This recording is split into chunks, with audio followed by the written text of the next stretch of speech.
What's up everyone, it's Q from Retro Q Gaming, and as a follow-up to my video the other day about the Xbox One Project Scorpio, you'll remember if you watched the video that I went over the specs, but I also went over two additional, very important in my opinion, additional features that were briefly mentioned but not too much talked about in anyone else's videos or anyone else's articles. They did come up a little bit, but I kind of wanted to focus on them in my previous video, and I've got good news when in relation to those two specific features as well as a bit more. Now, if you're trying to remember what those specific features were or you didn't check out the previous video, the two features were, one of them was that the Xbox One Project Scorpio is going to make every Xbox One game, even if it's not Scorpio patched, or every Xbox 360 backwards compatible game, it will run much better on your Xbox One Project Scorpio. So they don't need to be patched or anything like that. Obviously, if they are patched, it will be much more advantageous. But if they're not patched, they're still going to run better and they'll run a lot smoother, if you will. So if things like dynamic resolution and fluctuating frame rates will be better and more stable on Xbox One, even if on Project Scorpio, I should say, even if the game isn't patched. Now, at the same time, there was another one that's also the other feature that kind of wasn't really talked about too much or wasn't really touched on, was that Scorpio will make every game benefit from the actual power, the additional power. So even your old Xbox One games, your backwards compatible 360 games, they're not just going to run better in the sense that the resolution, it will be less dynamic or solid even, or they're not just going to have a better frame rate, but they'll actually take advantage of some of the extra power. And the big thing is that it's going to happen across the board. So when you look at, say, the PS4 Pro as a comparison, that the extra advantages are only in certain resolutions or only in certain games or only in certain modes. On the Xbox One Project Scorpio, because of the way the entire console is going to be designed and how the additional power is going to be harnessed and engineered from the ground up, that this all is just universal blanket across the board. So no matter what backwards compatible 360 game you're playing, or no matter what pre-Scorpio patched Xbox One game you're playing, it's going to benefit not only in the, as we mentioned, the more stable or less dynamic resolution, or more stable frame rate, but it's actually going to have other features as well that will harness the extra power no matter what resolution you're playing at. So if you're connected to a 1080p TV, it will appropriately use the power to increase it in a way relative to your 1080p TV. Whereas if you're playing at 4K, it will do the same thing in relation to your 4K TV.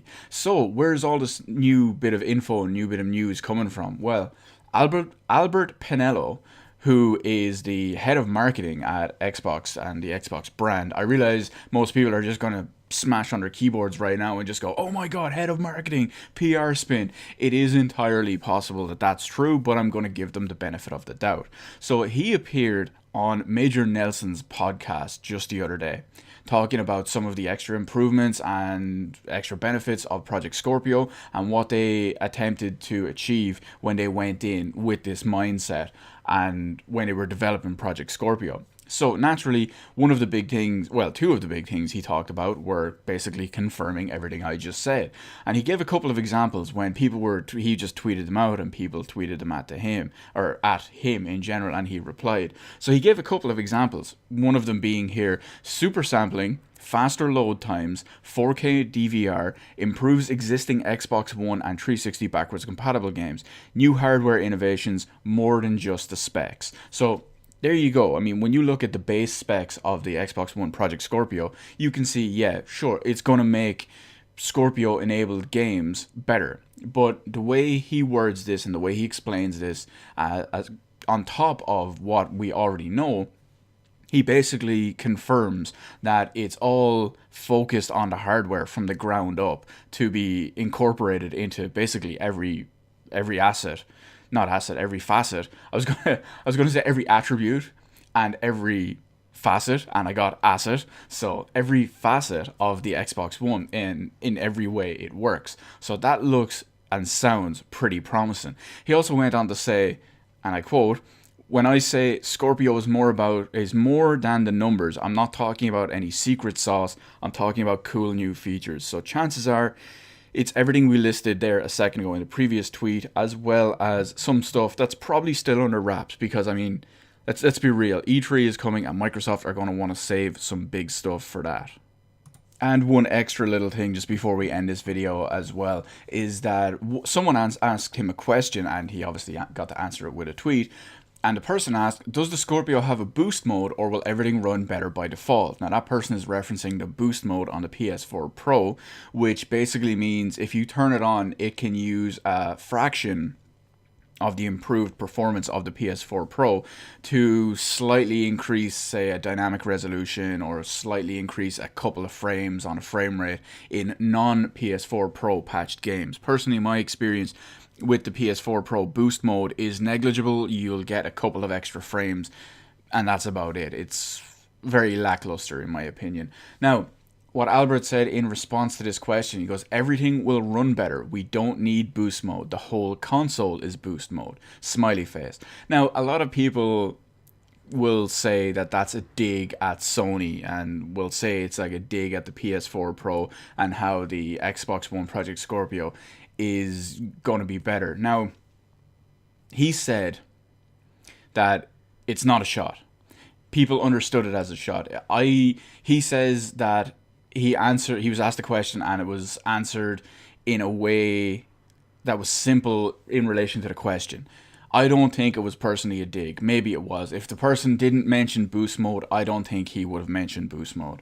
So I'm going to give him the benefit of the doubt on this, as well as the fact that he is the head of marketing for Xbox. So these people are very, very careful with their words because, well, they're head of marketing. So, I mean, you know, they can get in trouble and they can kind of crash a brand, or they can just pull a Don Matrick. So now, okay, so that's basically everything we've covered and every bit of new information. One thing I've kind of thought about and, I don't know, kind of surmised by myself, now, and I could be completely wrong because this is just in my mind from one or two little small things I've noticed, but ever since the announcement of Project Scorpio, and almost everything in relation to Project Scorpio, be it stuff Phil Spencer has said, done, or worn, be it heads and key people in the development, all of that kind of stuff, I've noticed that they've all started using the original Xbox logo. You know, the black one with the green? I'll have a link, or I'll have it spliced in as we're seeing right now.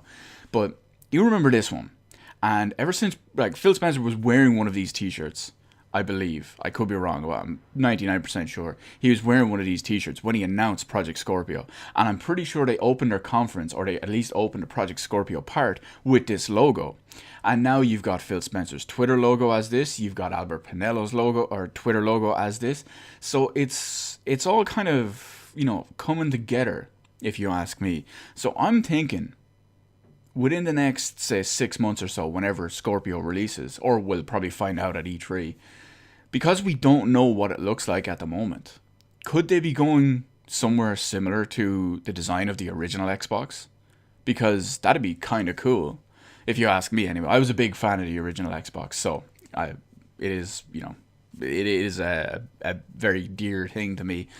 So I think they might, I don't think they'll just copy and paste the shell. I think they'll maybe take some inspiration from it, or inspiration from the design philosophies on it, with maybe the color scheme or whatever it is. I mean, the Xbox is basically already black and green as it is. I say black because obviously the console's black. Green is the main synonymous color with Xbox, so that's where I'm getting that from. We'll see how it goes anyway. I'm expecting to actually physically see the console in 2 months at E3 at the start of June.